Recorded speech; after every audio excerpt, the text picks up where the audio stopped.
اهلا بكم في فيديو جديد. النهارده هننفذ الجيبه، باترون الجيبه هننفذه على الورق النوعيه دي للسمكه. احنا معانا الورقه اللي هنرسم عليها الباترون. انا برضو عامله حاجه مصغره.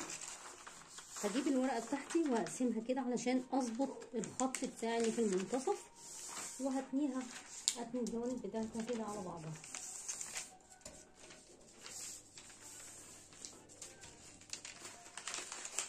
اصبح عندي هنا في خط اهو، هو الخط ده اللي احنا هنحدده في المنتصف. هجيب المسطره بتاعتي واروح رسمه الخط في النص زي ما عملنا في الفيديو اللي قبل كده. خط طول الورقه بتاعتي. بعد كده هحدد بقى خط الوسط. اول خط عندي بيبقى خط الوسط. هاجي هنا زي ما احنا ما كنا واخدين المقاسات قبل كده، ان دوران الوسط كان معانا 96 على 8 اداني 12. هاجي ال 12 دول هقسمهم 6 سنتي يمين و6 سنتي شمال في المسطره بتاعتي كده. وهاجي شوف كده لو الدنيا تبقى اوضح كده. هاجي هنا كده ادي ال 12 سنتي،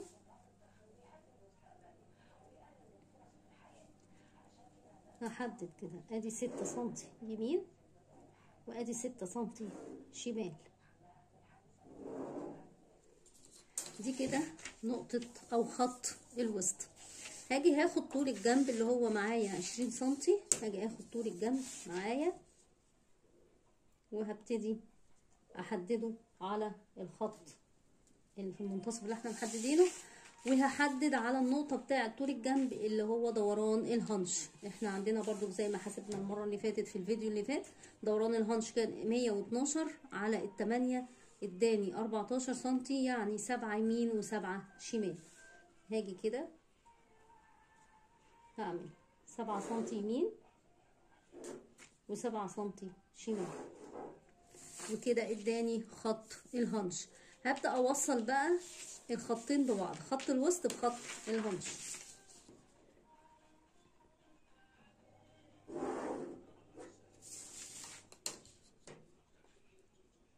كده. بوصل خط الوسط بخط الهنش، وهبدأ بعدين احدد خط الركبة.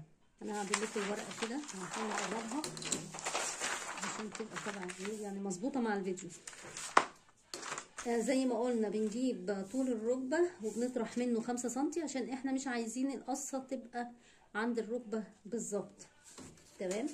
اداني 5 كان 50 كان اسفة كان المقاس 55 سنتي، طرحنا منه ال5 سنتي بقى طول الركبة 50 سنتي. هنيجي كده ونحدد ال50 سنتي على الورقة. اداني هنا في النقطة دي كده. هبدأ برضك انزل نفس المقاس بتاع خط الهنش، هحطه في خط الركبة، يعني 7 سنتي يمين و7 سنتي شمال. انا بحب اشتغل بالمسطرة اللي هي زي دي كده، بتبقى فيها الخطوط والمربعات دي علشان بظبط عليها الخط. ادي 7 يمين وادي 7 شمال. هوصلهم بخط الهنش، بنقطة الهنش كده بالشكل ده.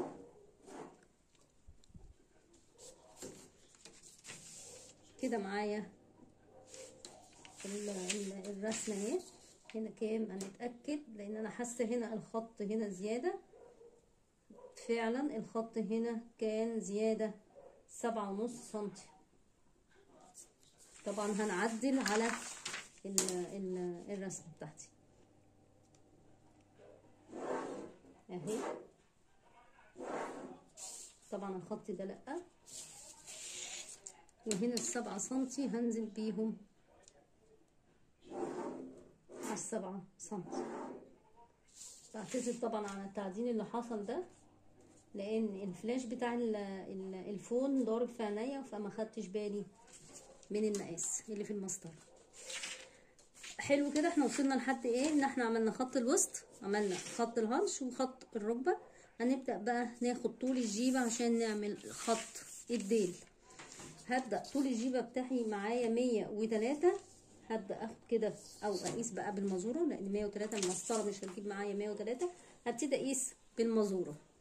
تمام. فانا عشان برضو بعمل حاجه صغيره، فهقول مثلا ان طول الجيبه في المكان ده او في النقطه دي. 103 جات لي هنا في النقطه دي. طيب هل انا هنزل نفس المقاس ده؟ لا، احنا مش هننزل نفس المقاس ده، هنزود عليه شويه علشان الخطوه بتاعتنا توسع شويه، لان ده في الديل. فبدل 7 سنتي انا حابه ان احط تبقى 10 سنتي. نركز بقى في المقاس علشان يبقى 10 سنتي يمين، وده اختياري. ممكن تخليها 9 سنتي او ممكن تخليها 12 11، بس برضك ما نزودش عشان الدنيا ما تبقاش ايه مهدله معانا قوي زياده عن اللزوم. حلو كده. ابدا بقى اوصل الخط بتاعي اهو بنقطه الركبه. خط النهايه بتاعي بنقطه الركبه اهو وصلناه، والناحيه التانيه برضك خط النهايه بتاعي بنقطه الركبه.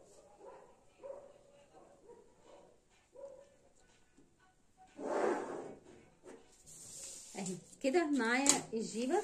بس طبعا لسه ما عملناش القصه بتاعت السمكه دي للسمكه.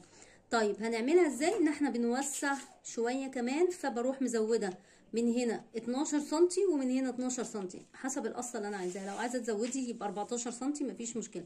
يعني هاجي كده واروح مزوده كمان 12 سنتي. فاحنا علشان الورقه بتاعتنا وبرضو قلنا المقاس مصغر، فهنعمل مثلا النقطه بتاعتنا هنا اللي هي 12 سنتي واروح موصلاها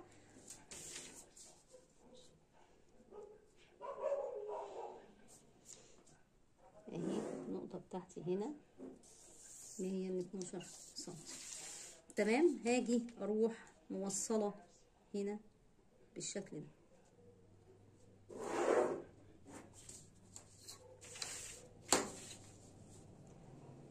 في نقطة الركبة اهي معايا كده.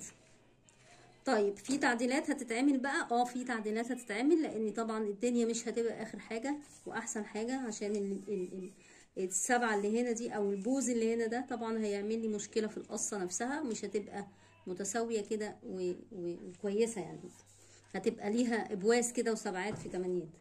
هعمل ايه؟ هاجي كده من هنا هطلع 2.5 سنتي. ده مقاس معقول جدا، 2.5 سنتي من الحرف من هنا كده. وهاجي برضو من نفس الحكاية 2.5 سنتي من الناحية التانية. وهبتدي بقى بالكيرف بتاعي. معايا الكيرف ده عشان انا يعني الكيرف ده صغير شوية بيظبط المقاسات اللي هي ايه مصغر. وهبدأ اروح جاية كده اظبط الكيرف بتاعي، اروح واخداها بدوران كده اهي. نفس الحكاية برضك اروح جاية من هنا واخداها بدوران.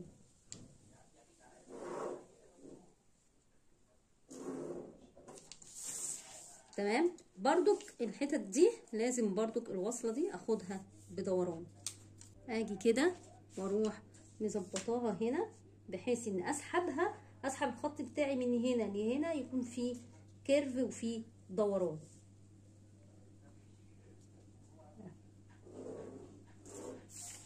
هيبقى بالشكل ده اهو.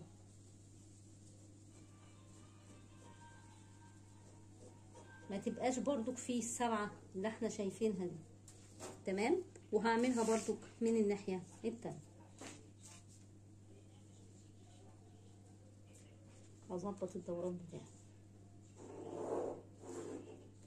اهو. تمام كده. تمام. حلو قوي. هنيجي بقى نجيب المقص ونقص ونشوف القطعة بتاعتنا طلعت شكلها ايه. معايا كده المقص، باجي هقص بقى بعد التعديلات اللي احنا عملناها، ملناش دعوه بالسبعه اللي كانت في الاول خالص. اهو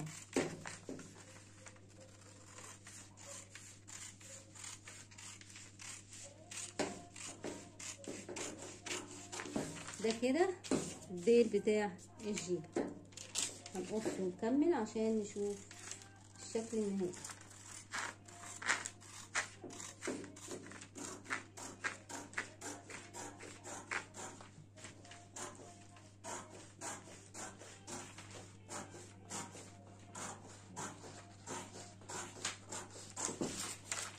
بالشكل ده.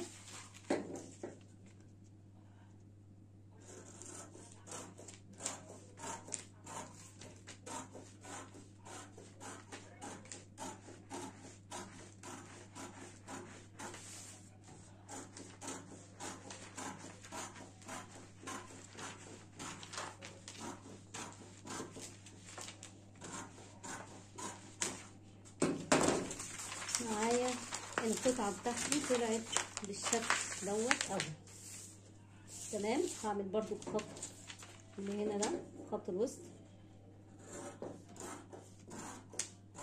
اي زيادات بقى بتاعت خياطة بعملها على القماش بتاعي.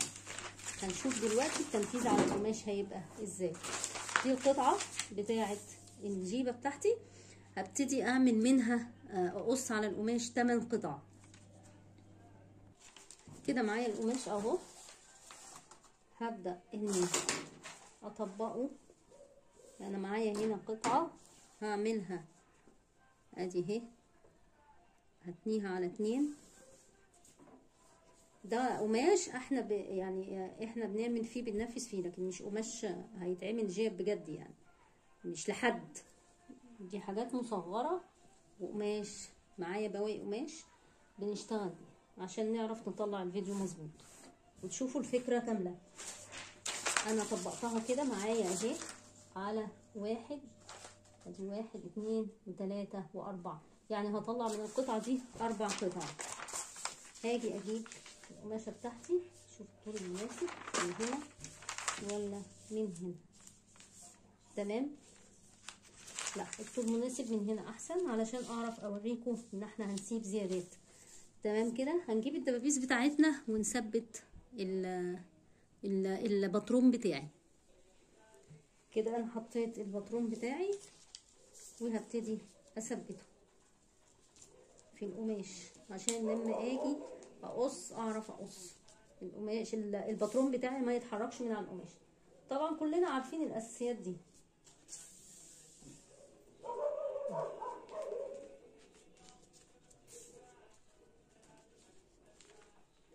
كده ثبتناه. هبدأ بقى اروح جايه ايه بالمارك بتاعي، ان ايه اروح واخده مسافات الخياطه بتاعتي. هاخد سنتي من كل اتجاه. هاجي كده بالمزوره عشان دي اسهل طريقه انك تاخدي بيها المقاسات او الزياده بتاعه الخياطه. ان انت بتجيبي المزوره بتاعتك كده وبتبتدي تمشي 1 سنتي كده اهو مع كل خط.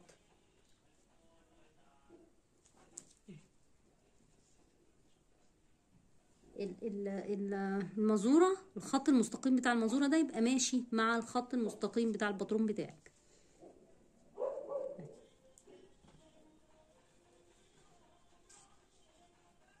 حتى لو في دوران برضو بروح واخده ومظبطه الدوران بتاعي اهو.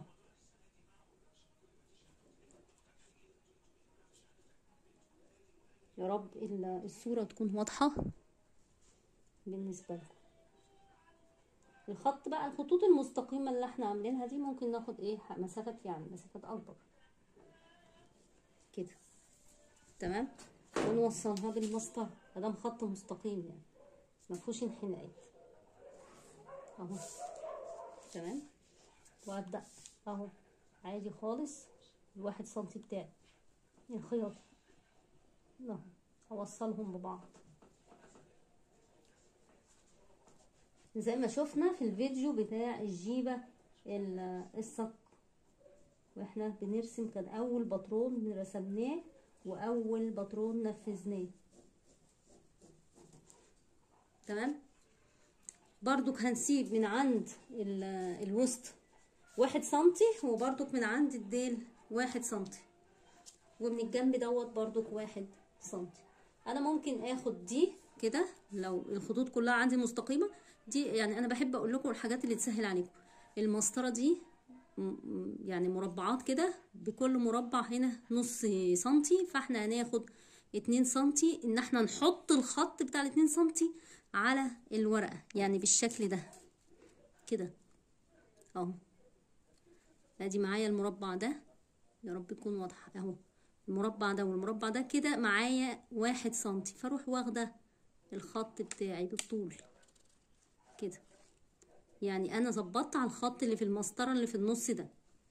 تمام، هعمل كده اهي. الفكره هنا، انا اسفه، الفكره اهي. هنبقى كده اهو، ظبطنا الخط بتاعي لحد الحته الايه فيها انحناء، وهقف. انا بحاول اوصل لكم اسهل طريقه. هنا هنبتدي بقى في الانحناء بتاعي دوت، او في الدوران هبتدي اخد ال1 سنتي بتاعي كده اهي.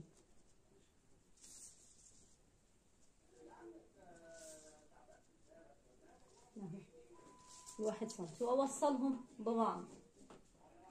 وكده كده برضك مش فارقه، يعني لو جه 1 سنتي، 1.5 سنتي، 1 وملي زياده، حاجه بسيطه يعني. الحاجات ديت كلها بتتظبط في الاوفر، في تنظيف الشغل. تمام، هرجع برضو في المسطره بتاعتي واكمل الخط المستقيم دوت اهو للاخر. تمام، وهنا هاخد برضو 1 سنتي اهو في الديل، 1 سنتي، وبرضو فوق عند الوسط هاخد 1 سنتي.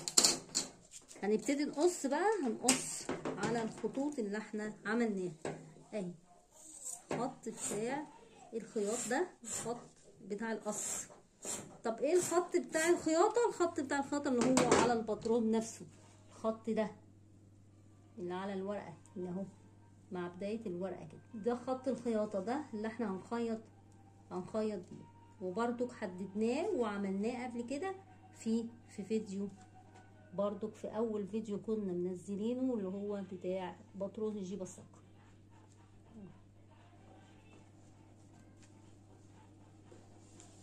طبعا بتحددي بالمارك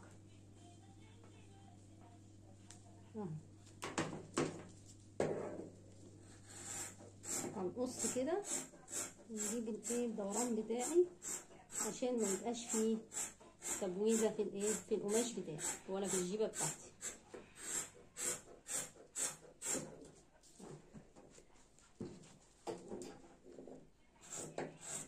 بسم الله اهو، هقص كده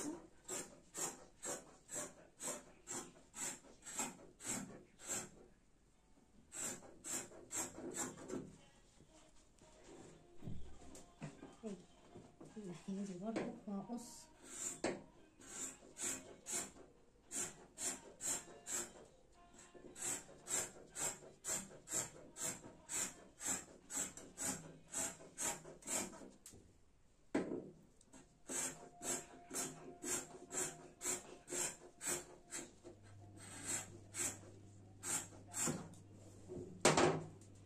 كده. اصبح معايا 4 قطع. هنفذ برضو الباترون على 4 قطع كمان، وهنيجي نشوف هنخيطهم مع بعض ازاي. بعد ما نفذنا ال4 قطع كمان، هنفك الباترون بتاعنا من على القماش، وهنشوف القطعة بتاعتنا على القماش عاملة ازاي. يلا ادي الباترون بتاعنا، وادي القطع بتاعتنا اهي. وده الخط اللي انا رسمته اللي قلت عليه خط الخياطة، يعني المكنة بتاعتك هتمشي على الخط ده. هناخد كل قطعتين مع بعض وهنخيطهم بالشكل ده، وهنجمع مع بعض الجيبة دلوقتي في الفيديو، وهنشوف شكلها هيبقى ازاي. نبدأ نجمع الجيبة بتاعتنا. انا للاسف بصور لكم الفيديو دوت الساعه 2 بالليل، فطبعا مش هقدر اشغل المكنه عشان صوتها. فقلت هجمعه لكم في الخيط والابره. انا معايا كده دلوقتي 8 قطع، بحط كل قطعتين الوش على الوش، ده وش وده وش، بحط الوش على الوش كده وهبدأ اخيط.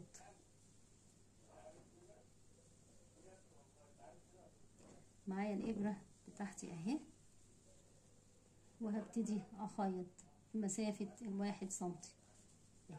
انا بخيط لكم خطوة سريعة كده عشان نبتدي نشوف يعني الجيبة شكلها النهائي ايه.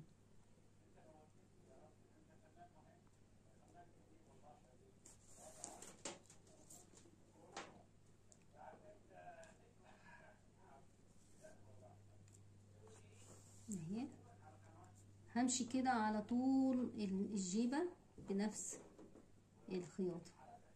طبعا خياطة المكنة طبعا مش زي الخياطة اليدوي، بس انا ايه حبيت ان انا اعمل لكم بسرعة، يعني ما رضيتش استنى للصبح ان اكمل بقية الفيديو، عشان عايزة ايه اخلصه واوريكم الجيبة بتاعتنا شكلها ايه.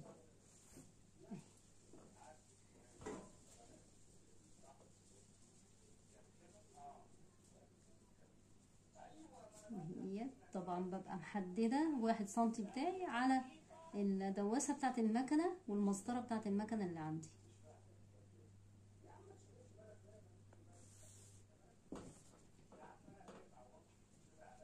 اهي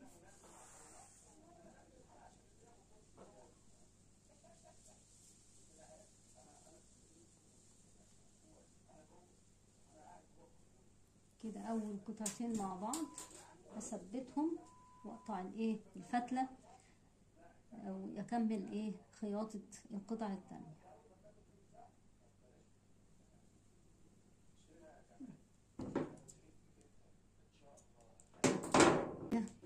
ادي قطعتين اهمت مع بعض اهو بالشكل ده اهي، وبرضو القطعتين التانيين بقوا بالشكل ده. عملت كل قطعتين مع بعض، هبدأ بقى احط برضو وش على وش واهي واخيطهم من هنا، وابتدي برضو اجيب القطعة التانية دي واحط عليها وش القطعة التانية وايه، وهكذا لحد ما اجمع ال8 قطع بتوعي.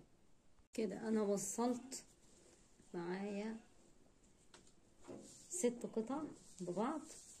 هوصل القطعتين الاخرانيين عشان احنا قلنا ان دي 8 قطع. هحط برضو الوش على الوش واخيط الباقي.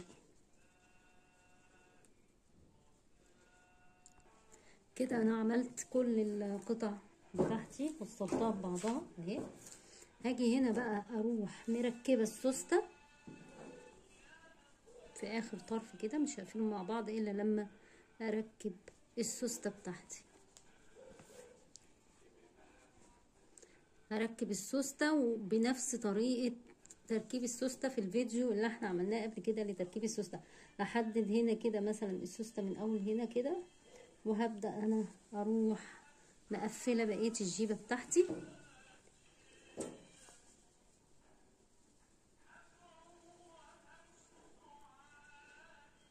اهي كده.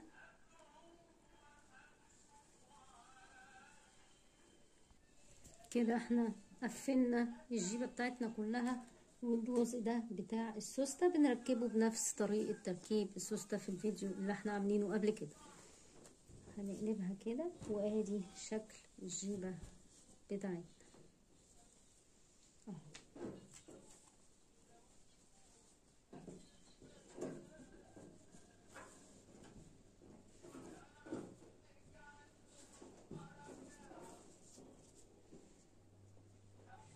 هرفع لكم الكاميرا شويه لفوق عشان الصوره تبان اوضح اهي.